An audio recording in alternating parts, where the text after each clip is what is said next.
ಮಾಧ್ಯಮದ ಮೂಲಕ ನಾನು ಪ್ರಶ್ನೆ ಮಾಡ್ತಿರೋದು ಇದು. ನೀನು ಗುಡಿ ಕಟ್ಟಿ ದೇವಸ್ಥಾನ ಕಟ್ಟು ಯಾರು ಬೇಡ ಅಂದ್ರಪ್ಪ, ನೀನು ರಾಮನ ದೇವಸ್ಥಾನ ಕಟ್ಟು, ರಾಮರಾಜ್ಯ ಎಲ್ಲಿ ಅಂತ ಕೇಳಕತ್ತೇನೆ ನಾನು. ರಾಮರಾಜ್ಯ ಇಲ್ಲದ ರಾಮನ ಇಟ್ಕೊಂಡು ನಾವೇನು ಮಾಡೋದು?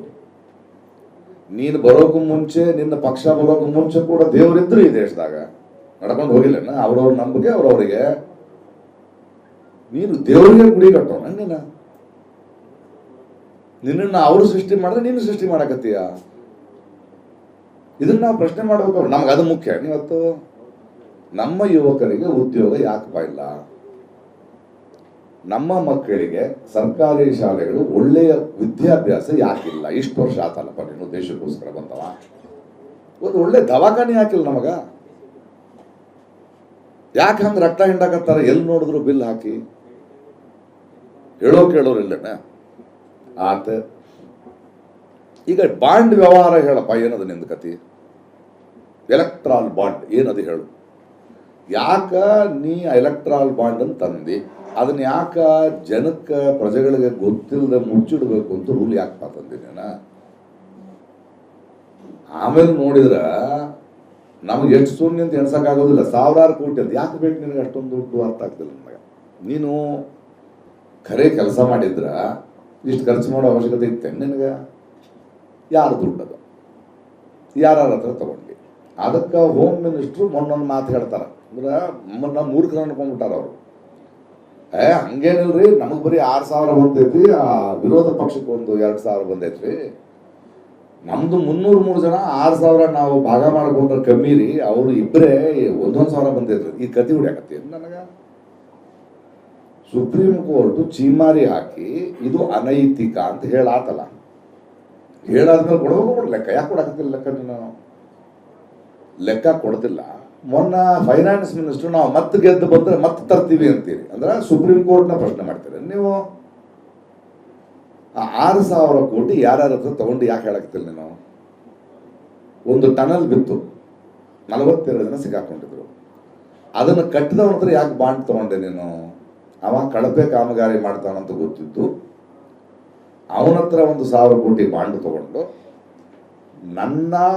ನಮ್ಮ ಪ್ರಜೆಗಳ ತೆರಿಗೆ ದುಡ್ಡನ್ನ ಅವನಿಗೆ 14,000 ರೂಪಾಯಿ ಕಾಂಟ್ರಾಕ್ಟ್ ಯಾಕೆ ಕೊಟ್ಟೆ ನೀನು? ಕಳ್ಳಲ್ಲ ನೀನು? ಆ ಸಾವಿಗೆ ಯಾರು ಕಾರಣ?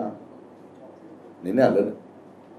ಕೋವಿಡ್ ಬಂತು, ಒಂದು ಮೆಡಿಕಲ್ ಫಾರ್ಮಾ ಐತಿ, ಅವ ಕಳಪೆ ಔಷಧಿ ಮಾಡೋಣ, ಅದನ್ನ ಜನ ಸತ್ತಾರ, ಅವ್ರಿಗೆ ನೀನು ಹಣ ಇಸ್ಕೊಂಡು ಯಾಕೆ ಕೊಟ್ಟೆ? ನಿನಗೆ ಅಂಥ ದುಡ್ಡು ಯಾಕೆ ಬೇಕಿತ್ತು ನಿನಗ? ಆ ಸಾವಿಗೆ ಯಾರು ಕಾರಣ?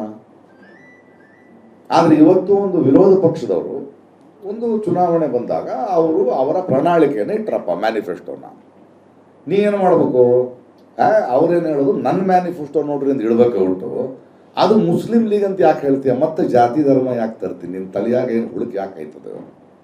ಒಂದು ಮಲ್ಲಿಗೆ ಹೂ ಇದ್ರೆ ಅದ್ರ ಒಳಗಿನ ವಾಸನೆ ಹೊರಗೆ ಬರ್ತೈತಿ. ನೀನು ಮಾತಾಡಿದ್ರೆ ಈ ಕೆಟ್ಟ ವಾಸನೆ ಯಾಕೆ ಬರ್ತೈತಿ ನನಗೆ? ಎಂತ ಮಾಂಗಲ್ಯ ಕಿತ್ಕೊಳಕ್ ಬಂದಾರ, ಆಸ್ತಿ ಕಿತ್ಕೊಳಕ್ ಸುಳ್ಳೆ ಯಾಕೆ ಹೇಳಕತ್ತಿ? ಅಂದ್ರೆ ನಡಗಾಕತ್ತಿ. ನಿನಗೆ ಅರ್ಥ ಆಗೈತಿ, ಜನಕ್ಕೆ ಅರ್ಥ ಆಗ್ತೈತಿ, ಇವತ್ತಿನ ಯುವಕರಿಗೆ ಅರ್ಥ ಆಗತ್ತೆ. ನಿನ್ನಷ್ಟು ನಾಟಕ ಬಯಲಾಗೈತಿ. ಈ ಪ್ರಶ್ನೆಗಳನ್ನ ನಾವು ಜನರ ಮೂಲಕ ಕೇಳಲೇಬೇಕು. ನೋಡಿ, ನಾವು ಇವತ್ತೊಂದು ಭಾರತದಂತ ಒಂದು ದೊಡ್ಡ ದೇಶಕ್ಕೆ 500ಕ್ಕೆ ಮೇಲೆ MP ಗಳು ಬೇಕು ನಮಗೆ. ಇದು ರಾಜ್ಯದ ಎಲೆಕ್ಷನ್ ಅಲ್ಲ, ದೇಶದ ಎಲೆಕ್ಷನ್ ಅಲ್ಲೇನ್ರಿ? ಯಾಕೆ ನಾವು ಪ್ರತಿನಿಧಿನ ಆರಿಸ್ತೀವಿ? ಆ 500ಕ್ಕೆ ಮೇಲೆ ಜನ ಅಲ್ಲಿ ಹೋಗಿ ಪಾರ್ಲಿಮೆಂಟ್ನಲ್ಲಿ ಕೂತು ನಮ್ಮ ದೇಶದ, ನಮ್ಮ ಮಕ್ಕಳ, ನಮ್ಮ ಯುವಕರ ಭವಿಷ್ಯಕ್ಕಾಗಿ ರೂಲ್ಸ್ ಮಾಡ್ತಾರೆ, ಕಾನೂನುಗಳನ್ನ ತರ್ತಾರೆ, ಚರ್ಚೆ ಮಾಡ್ತಾರೆ. ನೀನು ಹೇಳಕತ್ತಿ ನನ್ನ ಮಾರಿ ನೋಡು, ನನ್ನ ಮುಖ ನೋಡು ಓಟ್ ಹಾಕುವಂತಿ. ಎಂತೆಂಥವ್ರು ಅದಾರ ನಿನ್ನ ಪಾರ್ಟಿ ಒಳಗೀಗ? ಹೋಗ ನಟಿಮಣಿ ಅದಾಳ. ಭಾರತಕ್ಕೆ ಮೊದಲ ಪ್ರಧಾನಿ ಸುಭಾಷ್ ಚಂದ್ರ ಬೋಸ್ ಅಂತ. ಸ್ವತಂತ್ರ ಬಂದಿದ್ದು 2014 ಅಂತ. ಅಂದ್ರೆ ಮಹಾಪ್ರಭು ಬಂದ್ಮೇಲೆ ಸ್ವತಂತ್ರ ಬಂತೇನೆ. ನಾನು ನೇರವಾಗಿ ಒಂದು ಪ್ರಶ್ನೆ ಕೇಳ್ತೀನಿ. ಈ ಮಹಾಪ್ರಭುವಿನ ಪಕ್ಷ ಏನಿದೆ ಅದರಲ್ಲಿ ಒಬ್ಬ ಸ್ವತಂತ್ರಕ್ಕಾಗಿ ಹೋರಾಡಿದ ಒಬ್ಬ ವೀರನ್ ತೋರಿಸಿ ನನಗೆ. ಒಬ್ಬ ಅವರೊಳಗಿಲ್ಲ.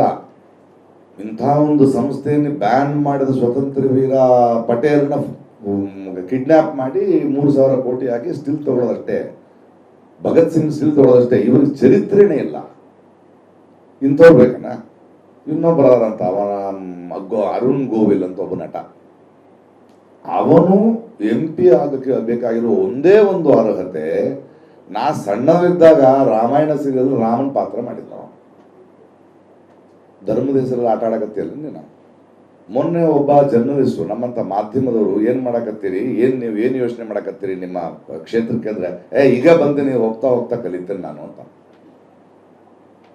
ಹೇಮಾ ಮಾಲಿನಿ ಹೋಗ ನಟಿಮಣಿ, ಆಕೀಗ ಅವ್ರ ಊರ ಪಕ್ಕದ ಕಾಡಿಂದ ಊರಿಗೆ ದೇವಸ್ಥಾನ ಸುತ್ತಮುತ್ತ ಕೋತಿಗಳ ಕಾಟ ಹೆಚ್ಚಾದ್ರೆ ಆಕಿ ಕೊಡೋ ಪರಿಹಾರ ಏನು ಗೊತ್ತೇನ? ಏನಿಲ್ಲ, ಭಾಳ ಚಲೋ ಕಾಡೊಳಗೆ ಹೂವಿನ ಮರ ಬೆಳೆಸೋಣ ಅಂತದ್ದು, ಯಾವಾಗಲೂ ಬೆಳಿಬೇಕು, ಯಾಕೆ ಕೋತಿಗಳು ಹೋಗ್ಬೇಕು. ಇಂಥವ್ರನ್ನ ಒಂದು ಸಂವಿಧಾನವನ್ನ ತಮಾಷೆ ಮಾಡಕತ್ತಿಲ್ಲ ಅನ್ಪ ನೀನ. ನನ್ನ ಮುಖ ನೋಡಿ ಸಾಕು ವೋಟ್ ಮಾಡಿ ಅಂದ್ರೆ, ನಿನ್ನ ಮುಖ ನೋಡಿ ಇಂಥ ಮೂರ್ಖರನ್ನ ಆರಿಸಿದ್ರೆ ನನ್ನ ನಿಮ್ಮ ಮಕ್ಕಳ ಭವಿಷ್ಯ ಏನಾಗಬೇಕು, ಈ ದೇಶದ ಪರಿಸ್ಥಿತಿ ಏನಾಗಬೇಕು? ಇವತ್ತು ದಕ್ಷಿಣ ಭಾರತಕ್ಕೆ ಬಂದು ಭಾರಿ ದೊಡ್ಡ ಡಬಲ್ ಇಂಜಿನ್ ಸರ್ಕಾರ ಅಂತ ಹೇಳಕತ್ತಿ. ನಾವು ಅರ್ಥ ಮಾಡ್ಕೊಳ್ಬೇಕಾಗಿರೋದು, ನಿಮ್ಮ ಉತ್ತರ ಭಾರತಕ್ಕೆ ನಮ್ಮ ದಕ್ಷಿಣ ಭಾರತದ ಜನ ವಲಸೆ ಹೋಗ್ತಿಲ್ಲ. ನಿಮ್ಮ ಡಬಲ್ ಇಂಜಿನ್ UP ಎಲ್ಲ ಇದೆಯಲ್ಲ ಸರ್ಕಾರ, ಬಿಹಾರ ಎಲ್ಲ, ಅಲ್ಲಿ ನಿಮ್ಮ ಆಳ್ವಿಕೆ ಸರಿ ಇಲ್ದಿರೋದು ಅಲ್ಲಿಂದ ಓಡ್ ಬಂದು ನಮ್ಮೂರಾಗ ಮಾರವಾಡಿ ಅಂಗಡಿ ಇಟ್ಟುಕೊಂಡು ಪಾನಿಪುರಿ ಅಂಗಡಿ ಇಟ್ಕೊಂಡು ಬದುಕ್ತಿದ್ದಾರೆ. ನಾವು ಬರ್ರಿ ನಮ್ಮೂರಿನವ್ರೆ ನೀವು ಬದುಕಿ ಅಂತ ಹೇಳ್ತಿದೀವಿ. ಯಾವ ದೇಶ ಬೇಡ್ರಿ ನಮಗ? ಇಡೀ ಭಾರತ ದೇಶಕ್ಕೆ ತೆರಿಗೆ ಕೊಡೋದು ಹೆಚ್ಚು, ನಾವು ಇಲ್ಲಿ ಬಂದು ಕತಿ ಹೊಡಕತ್ತೀವಿ. ಆದ್ದರಿಂದ ನನ್ನ ಜವಾಬ್ದಾರಿ ಈ ರೀತಿಯ ಪ್ರಶ್ನೆಗಳನ್ನ ತೆಗೆದು ನಾವು ಯಾವುದನ್ನು ಮರಿಬಾರದು.